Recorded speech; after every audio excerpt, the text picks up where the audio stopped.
This is Michael Popok. It's After Dark. Do you know where your legal AF is?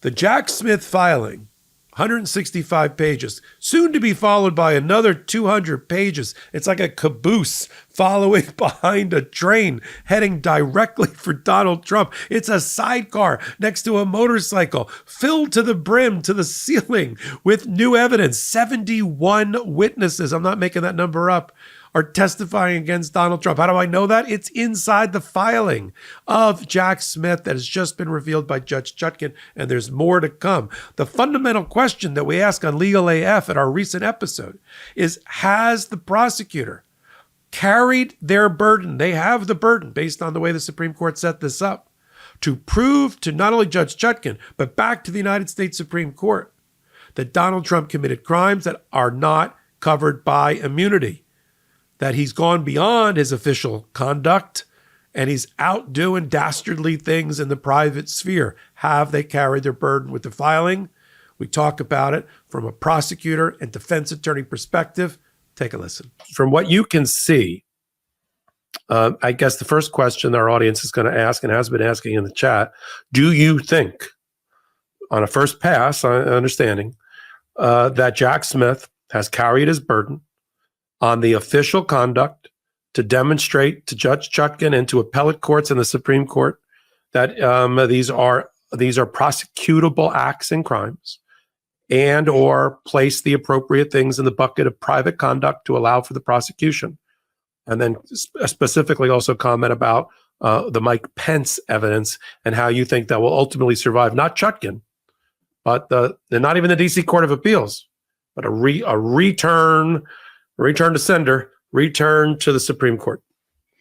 Yeah, well, you definitely put your finger on the issue, Popok, because, the answer, unfortunately, isn't the same to Judge Chutkan or the DC Court of Appeals. Those are the same, which is, yes, he's absolutely met his burden. He spells it out in detail. He spoon feeds us all and the judges about exactly how this was, even if this were official, it was private, right? Even if he were calling as president or tweeting as president, this was on behalf of his private, unofficial candidate kind of role. So he goes into excruciating detail, not just about the charges, but also the evidence that will be used, because that too, you can't use evidence of official conduct even to prove private acts. So Jack Smith does an excellent job at going through the evidence, at going through the witnesses, at going through the conduct, all of that. And I think Judge Chutkan is going to,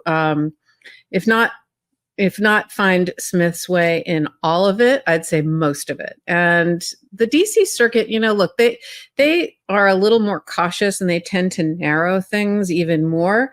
Also, given the Supreme Court and how, knowing that that's the ultimate audience here, I think that the DC Circuit might also take a very conservative approach to this, frankly. And so I do think we're going to see potentially certain pieces of evidence that don't come in, and maybe even certain interactions with Mike Pence. I don't think all of the Mike Pence conduct will be thrown out. I think most of it is definitely either talking to him as candidate, in his capacity as a candidate. But, the thing about Mike Pence that's tricky here is he's not a co-conspirator. If he were a co-conspirator, in other words, acting as a candidate, Pence, trying to also steal the election along with candidate Trump, right? Because they were running on the same ticket. If they were co-conspirators doing all this together, then it would all come in no matter what. But the one thing that came out in this filing, and, we had glimmers of it as well from his book and from his testimony, or his, the Jan 6 stuff. We had glimmers of it, but what this really, I think, shows us is how at odds they were, and how he kept, although he would entertain conversations with Trump and say, okay, I'll look and see, or I'll talk about this, he'd say, we can't do it, right?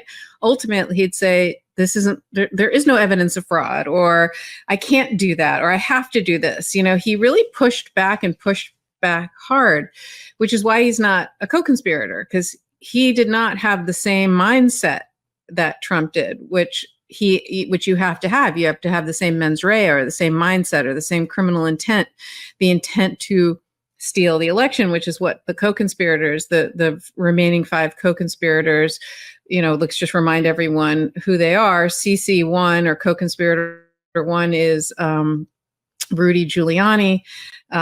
Co-conspirator 2 is John Eastman. Co-conspirator 3 is Sidney Powell, the lawyer who, Team Crazy, they called her, and Rudy. Co-conspirator 4 was Jeffrey Clark, but he's now out of the indictment because he was the assistant attorney general who had the same criminal mindset with Donald Trump, trying to essentially find fraud in an election where there wasn't any. Co-conspirator 5 was Ken Chesbrough, and co-conspirator 6. I don't think we know who it is, but I think we think it's. Do we think it's Boris Epstein? It's Boris Epstein. Okay, that's what I thought. That was my memory. But it's very much. Pence is not a co-conspirator. He did not have the same criminal mindset or the criminal intent to steal the election. He was actually the one pushing back. So, that I do think certain conduct there might be deemed official, but I don't think his role in certifying, when he was acting as the president of the Senate and he was going to certify the election, he was acting as part of his role in the legislative branch. And so hopefully the Supreme Court will see that, and all of that will be in there. To answer your first question as a prosecutor, how do you try this case? And I think there's a couple ways you could do it. You could do chronological, right? Go state by state, kind of the way they do it here, which is what one way and an easy way to do it. But interestingly, I think the way I would do it, and again, this is just, I'm not, I don't know this for sure, but this is my initial reaction of how I would do it. I really would want to set the stage. I'd really want to get everyone on my side morally and emotionally before I start giving them all the details and the facts, because this is going to be a long trial. I don't know what Jack Smith originally estimated. I can't recall, but I think this is a 4 to 6 month trial. That's just my opinion. Just the number. Yeah, at least. Exactly. Just the number of witnesses, the amount of evidence, just they have to go state by state, person by person, all that stuff. This is a long trial. So given that can get tedious. Some of this stuff is going to be, slogging, boring, triangulating phone records, like calling some guy from Verizon who's going to have to talk about, that stuff. Just nobody knows what any of that's for. And you can get lost in the sauce. So I think I would start this by trying to really grip the jury and get them on my side emotionally. And to me, there's no better way of doing that than starting on January 6th. And so I think that I would find a way to start with that, and not maybe the whole Jan 6th piece, but to start by showing some video of January 6th and Trump on the ellipse. And, I would start with that, I think, that speech.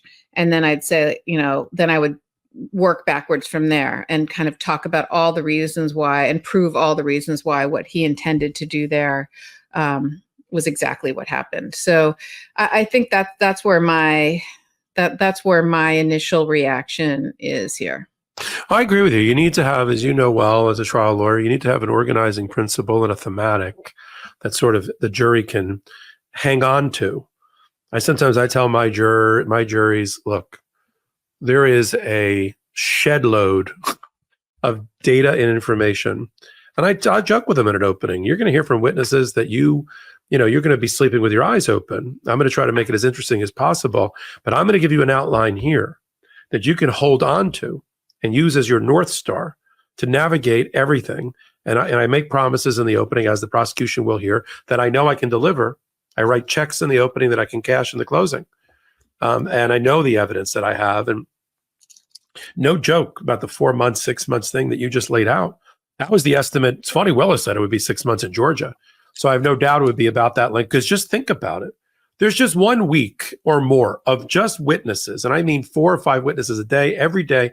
And they don't meet every day for trial. There's always like, oh, I can't meet on Thursday. Or the judge says every Wednesday, we're going to start at noon because I'm going to do my other cases. Or, we're going to do every other Friday. They try to break it up so the jury doesn't, they want to jump out of a window generally, and keep them fresh. But you think about just a week of people who will start by saying at some point in their direct examination, I was a lawyer in the White House for Donald Trump, like a week of those. I was in the Department of Justice, not Jeff Clark, like other attorney generals. I was a White House counsel that worked for Donald Trump. Are you Republican or Democrat? A Republican. And who picked you? Donald Trump. Chiefs of staff that worked for Donald Trump. Mark Meadows. Then you get to the high level elected officials, the Mike Pences, the Lindsey Grahams. Then you go from federal level to state level, the former Speaker of the House of Arizona, the governor of Georgia, the governor of this battleground state, and that battleground state. You bring all of them in. Then you got just a week of disbarred lawyers that used to work for Donald Trump and or have been indicted. Ken Chesebro, Sidney Powell, Jenna Ellis, Rudy Giuliani. Then you got the campaign people. And a lot of them have just run for cover and are testifying against Donald Trump. And then my favorite week, Karen, of all weeks is what I call Administrative Assistant Week, which we have that in America. It's like a week or a day where you honor the people that work for you and support staff positions, and you make sure you take care of them as you should. This is just going to be a week of people who Donald Trump can barely remember their names, but they were a fly on the wall to history. They heard it, they saw it, they wrote it, they saved it, and they testified to it under oath in a grand jury and or to Jack Smith. Just a week of administrative assistance. They're going to get their 15 minutes of fame, and so on and so on. And by the time the jury is done with wow, and they're sitting in the jury deliberation room one day in 2025, and they're like, wow, remember what Mike Pence said? Remember what Sidney Powell said? Remember Ken Chesebro in the White House gave him the idea for Jan 6? Remember John Eastman? And what about this? I mean, it's just, as I've only half joked, Jack Smith has enough evidence to successfully prosecute 10 Donald Trumps, 20 Donald Trumps, let alone one, just to give people perspective as to, is this a lot of evidence against one person, Popok and KFA? Yes. Yes, it is. And it just shows you how I'm just shocked. And you started the podcast with this. I did hot takes all day. I'm sorry. About are there still people out there that want to vote for this guy? When you just read, and I read it out loud, that page 3 or 4 or 5 of the brief. And I don't know how you can justify, other than to completely detach from reality, become untethered from planet Earth, and believe all of the mean tweets and social media posts. There's no other way. If you just took that as received wisdom, as empirical objective fact, supported by competent evidence, to one day be presented to a jury, you would say, I must be mad to put this guy anywhere near the White House. But that's where we are. So there's a lot of different audiences for this. The only one that Jack Smith cared about is the one that he was commanded to file this in front of, the Supreme Court. The fact that it's happening before the election is not the fault of Jack Smith and the timing. The fact that it's an October surprise is not the fault of Jack Smith. It's the fault of the Supreme Court. Had they ruled earlier, forget the DC Court of Appeals that took a month and a half. If the Supreme Court held oral argument, not the last day in April on the last day of the term, but they had held it 2 months earlier or 3 months earlier, if they had not issued the order on the last day of issuing orders on July the 1st, and they had issued it in May or March, this wouldn't be October when we were doing this. You and I would have been doing this podcast 4 months ago. So whose fault is it that it's October And it's the last set of things that the American people are going to hear in a presentation. And one more brief coming. It's already filed. We're going to be doing another one of these. We're going to have to hire more legal AF people. we need a bigger boat just for the 300 pages of additional backup evidence to support every piece and every line in this 180 pages.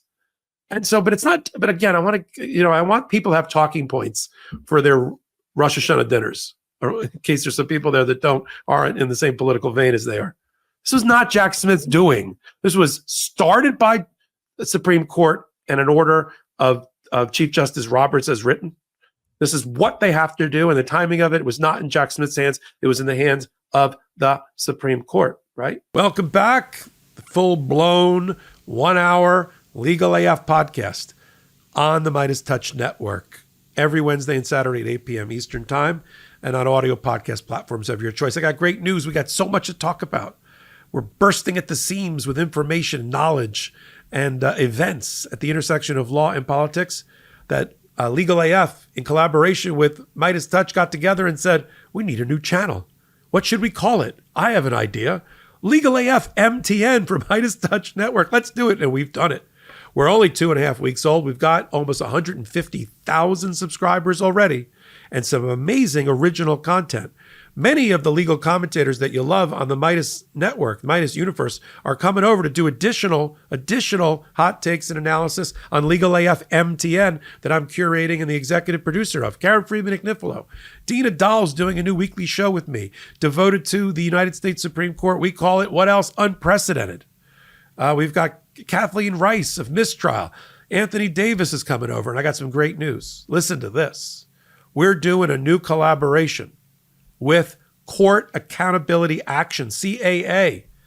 They are, forget ProPublica, they're doing some amazing investigative research in the area of federal courts and the Supreme Court and judges and the hijacking of MAGA of these institutions and what we can do about it. And you're going to hear regular contributions from Court Accountability Action, CAA. They're going to have their own playlist right on Legal AF MTN. Take a moment, free subscribe, and join us there as well. Everything about Legal AF will be there. All the hot takes will be there for you to get. All the Popok playlists will be there. All the new playlists. All the podcasts will be there as well. At least you can get another version of it. So until my next Legal AF MTN contribution and my next podcast for Legal AF, this is Michael Popok, and I'm reporting. In collaboration with the MeidasTouch Network, we just launched the Legal AF YouTube channel. Help us build this pro-democracy channel where I'll be curating the top stories, the intersection of law and politics. Go to YouTube now and free subscribe at Legal AF MTN. That's at Legal AF MTN.